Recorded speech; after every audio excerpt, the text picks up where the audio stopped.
Selamat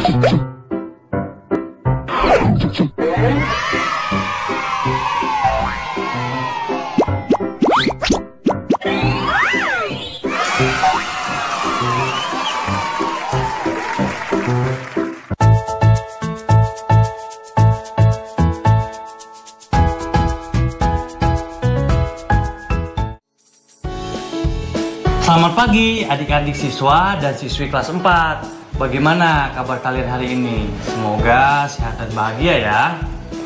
Teman-teman, jangan lupa untuk berolahraga dan berjemur di bawah matahari pagi. Karena matahari pagi mengandung vitamin D yang bagus untuk tubuh. Nah, dan gak bosan-bosan lagi nih, kakak ingatkan sebelum belajar agar berdoa terlebih dahulu agar materi yang kamu pelajari hari ini bermanfaat bagimu. Dan jangan lupa juga untuk menyiapkan buku latihan kalian ya. Dan satu lagi dek. Dari kemarin kan kita sudah memberitahukan nih adik-adik di rumah bahwa hari ini kita akan membuat model angkutan umum dari kertas atau karton. Diperiksa ulang ya bahan-bahan yang sudah kamu siapkan dan pastikan semuanya lengkap. Apakah alat dan bahannya sudah siap? Kali ini kakak akan ingatkan bahan yang kalian perlukan yaitu 1. Kertas atau karton, 2. Gunting, 3. Lem, 4. Penggaris, 5. Pensil warna atau spidol atau krayon. Setelah itu tuliskanlah rencana langkah-langkah yang akan kamu lakukan untuk membuat model angkutan umum ini. Contohnya mencari model gambar di majalah, buku, atau koran, dan kemudian membuat polanya deh. Nah, betul sekali tuh dek. Ngomong-ngomong soal kendaraan umum, kakak mau tanya nih sama adik-adik di rumah. Apakah angkutan umum di dekat rumahmu cukup banyak digunakan oleh masyarakat? Dan apakah angkutan itu nyaman? Setelah ini, teman-teman akan menyaksikan sebuah cerita tentang angkutan umum dari diriku dan dari buku Aku Anak Cerdas. Selamat menyaksikan. Naik angkot, takut. Nah, sekarangnya waktunya pulang. Ujar Pak Noi. Anak-anak segera menghambur keluar ruangan. Cleo, pulang denganku yuk. Cleo menggelengkan kepalanya. Aku dijemput mama aku. Suasana di tempat khusus sudah sepi. Semua anak sudah pulang loh. Mama mana ya? Cleo sudah menunggu selama setengah jam. Tiba-tiba Pak Rusdi, penjaga tempat khusus, memanggilnya. Nak, mamamu baru saja telepon. Mobilnya mogok di jalan tol. Jadi, mama minta kamu untuk pulang sendiri. Bisa naik taksi atau angkot. Bapak tadi sudah menelepon juga beberapa taksi, tetapi semuanya penuh dan sibuk.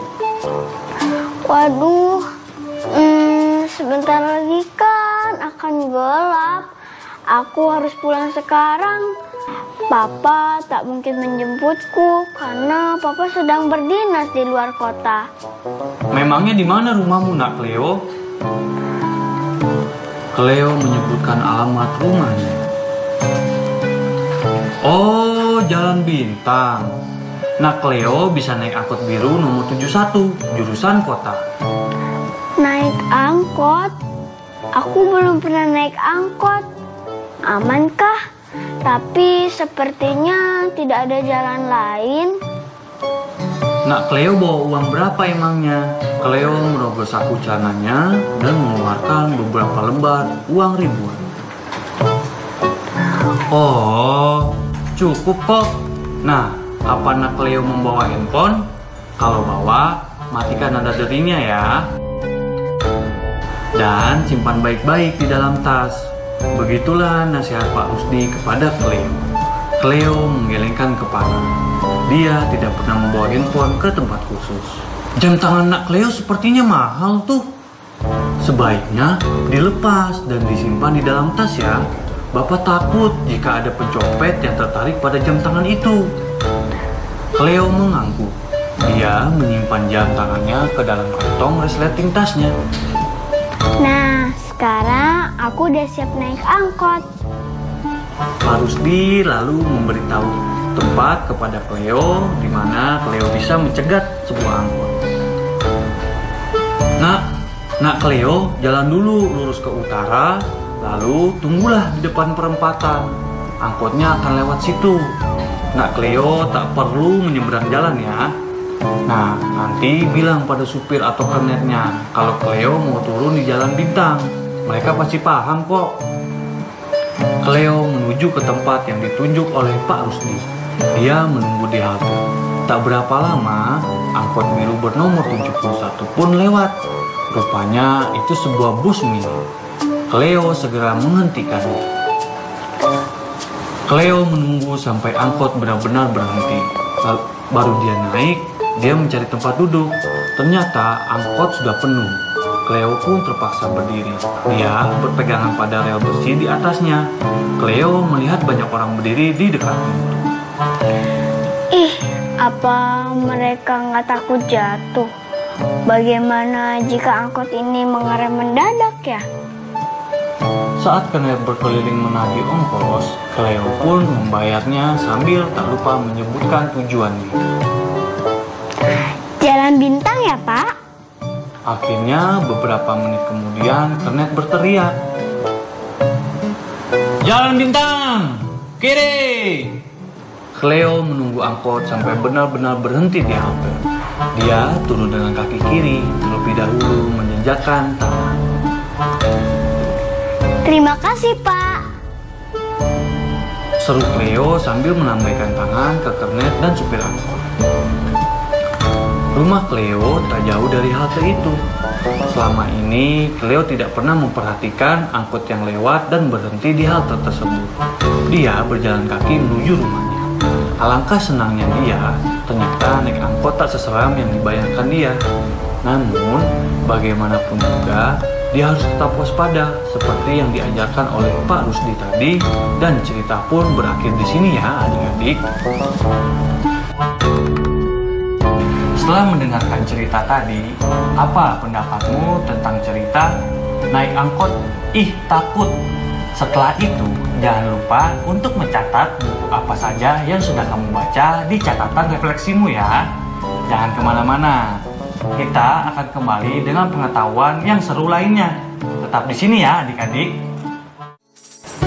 Halo adik-adik di rumah, kali ini kita akan berlatih menentukan tarif lagi ya. Tabel tarifnya masih sama dengan yang kemarin, tetapi soalnya akan berbeda nih adik-adik. Perhatikan dengan seksama ya. Setiap pagi, Flora pergi bekerja dari Porong ke Surabaya dan kembali ke Porong pada sore harinya. Dia selalu menggunakan alat transportasi yang berbeda saat berangkat dan pulang pada hari yang sama. Buatlah daftar biaya perjalanan Flora dari hari Senin sampai Jumat ya. Untuk mempermudah, buatlah tabel seperti ini ya adik-adik. Tabel yang berisi nama hari, pergi pulang, dan juga biaya.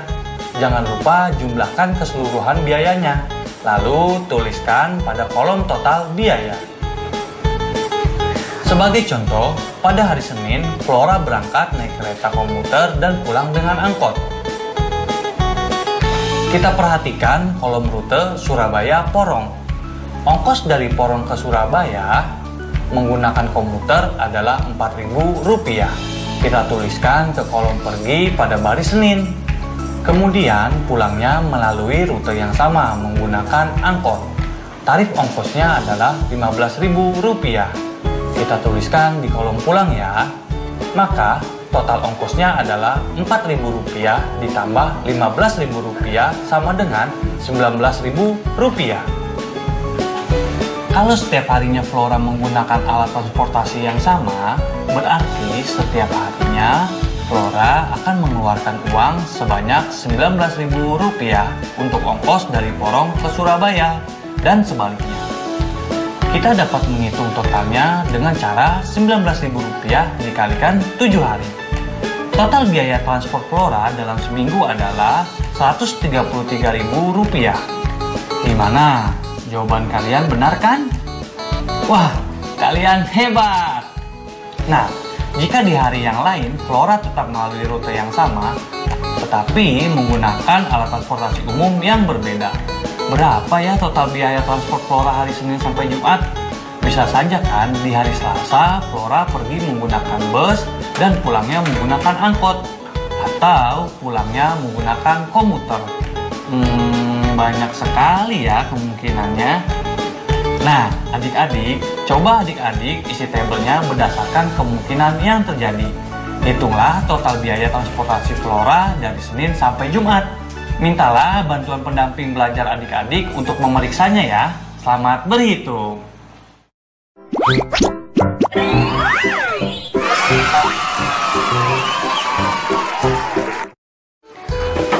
Gimana nih Kak, mobilnya mogok? Waduh, kayaknya kita tunggu di sini dulu ya, Dek. Sepertinya mobilnya haus nih.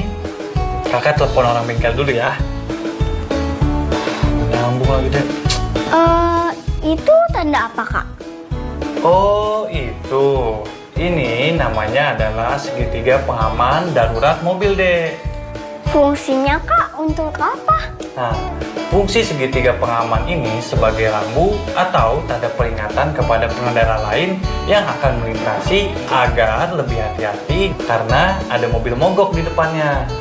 Oh, begitu Kak. Jadi mobil kita gimana Kak? Nah, kamu tenang aja ya. Sebentar lagi bakal ada kok orang bengkel yang datang.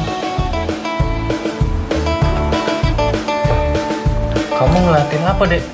Itu loh Kak, aku lagi liatin lampu jalan. Ade biasanya lihat yang bentuk lingkaran, tapi yang sekarang berbentuk segitiga. Iya deh. Bagi pembuat rambu lalu lintas, konsep luas dan keliling segitiga sangat mereka butuhkan untuk menentukan estimasi kebutuhan bahan, plat besi, atau seng. Jadi nggak sembarangan ya Kak buatnya? Betul deh, nggak boleh asal-asalan. Kamu masih ingat nggak sih Dek, cara menentukan luas keliling pada segitiga? Agak lupa nih Kak, bentar ya. Nggak apa-apa. Adik sadar tidak? Sebenarnya segitiga itu terbentuk dari persegi panjang yang dibagi dua secara diagonal. Oh, iya juga ya Kak. Coba adik perhatikan gambar persegi ini. Jika panjangnya kita diibaratkan sebagai A dan lebarnya adalah B, maka luasnya atau L sama dengan A dikali B. Ketika persegi panjang dibagi secara diagonal menjadi segitiga, maka panjang berubah menjadi alas dan lebar menjadi tinggi. Maka luas segitiga menjadi setengah dikali A dikali T. Sekarang kita misalkan keliling segitiga adalah K. Sisi segitiga adalah A, B, C sebagai lebar. Maka keliling segitiga dapat dihitung dengan cara K sama dengan A ditambah B ditambah C. Nah, misalkan perajin rambu lalu lintas, ia mendapatkan pesanan untuk membuat 60 buah rambu lalu lintas berbentuk segitiga dengan ukuran alas 60 cm dan tinggi 50 cm.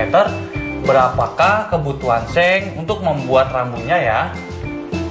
Nah, untuk menghitung luas bahan seng yang dibutuhkan, kita harus mengumpulkan dulu informasinya yang didapat.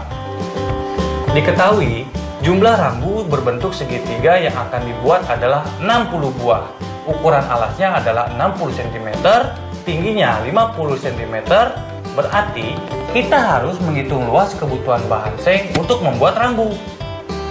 Untuk menghitungnya, pertama-tama kita harus menghitung kebutuhan bahan untuk membuat satu buah rambu dengan menggunakan rumus segitiga setengah dikali alas dikali tinggi sama dengan setengah dikali 60 dikali 50 sama dengan 1500 cm persegi. Maka untuk menghitung total bahan seng yang dibutuhkan untuk membuat 60 seng adalah luas satu buah segitiga dikali 60 sama dengan 1500 cm persegi dikali 60 sama dengan 90.000 cm persegi atau 9 meter persegi. Jadi, perajin membutuhkan bahan seng sebanyak 9 meter persegi untuk 60 buah rambu segitiga. Dengan demikian, perajin tersebut dapat menentukan estimasi luas bahan yang dibutuhkan. Namun, tentu saja, dia harus membeli bahan lebih luas dari hasil perhitungan tersebut.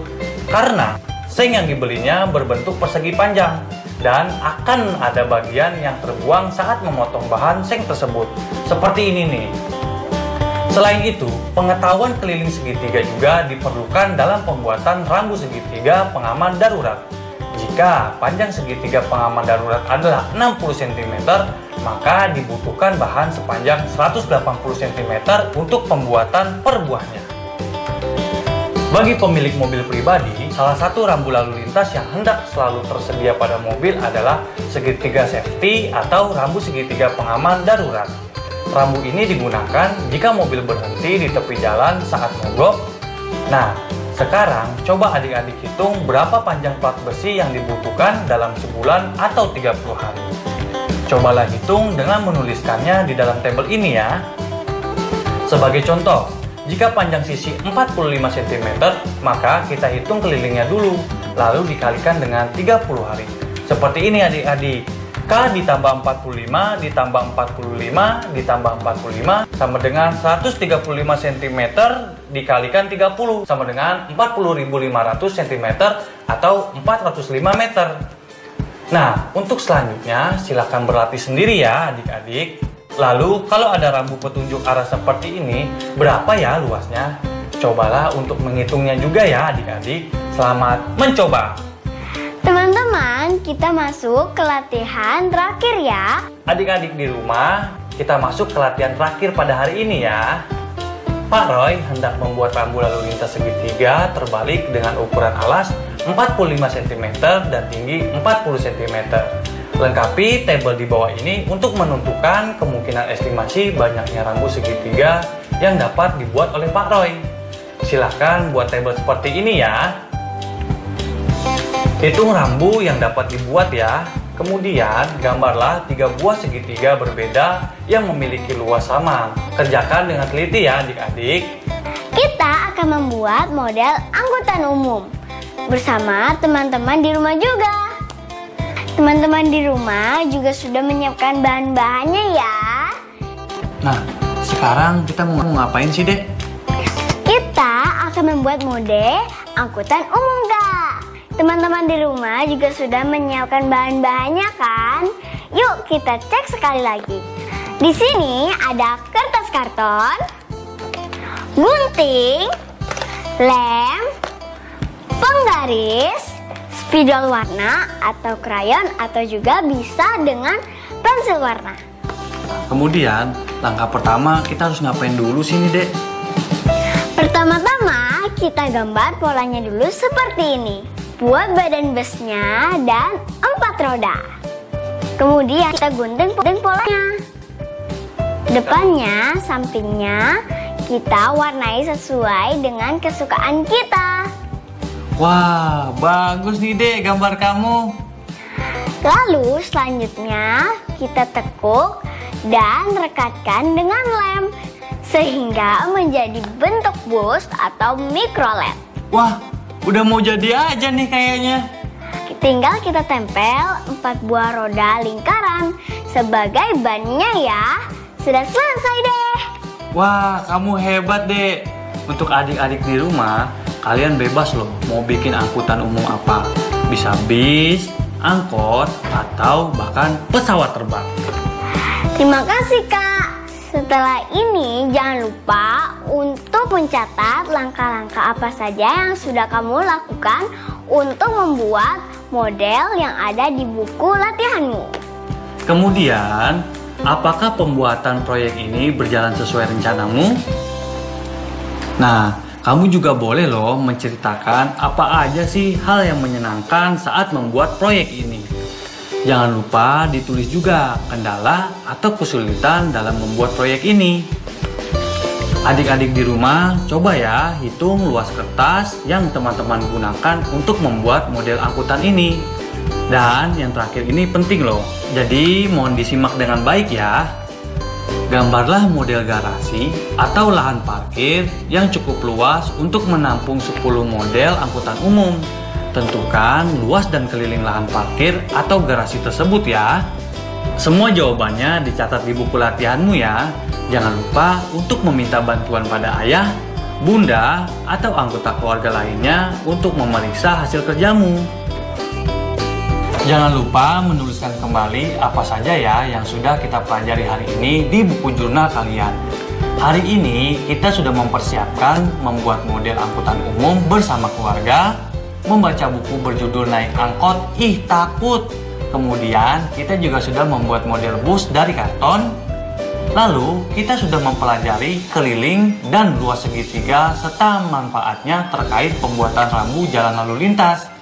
Menyenangkan juga ya menghitung luas kertas yang dibutuhkan untuk model lahan parkir dan tentunya membuat modelnya. Jika masih kurang jelas, teman-teman bisa meminta tolong pada anggota keluarga untuk tanya jawab ya. Semangat terus adik-adik! Terima kasih ya adik-adik yang sudah bergabung di petualangan kakak dan adik hari ini. Sehat selalu! Jangan lupa untuk selalu membantu anggota keluarga kamu ya. Kami pamit undur diri dulu. Sampai jumpa besok.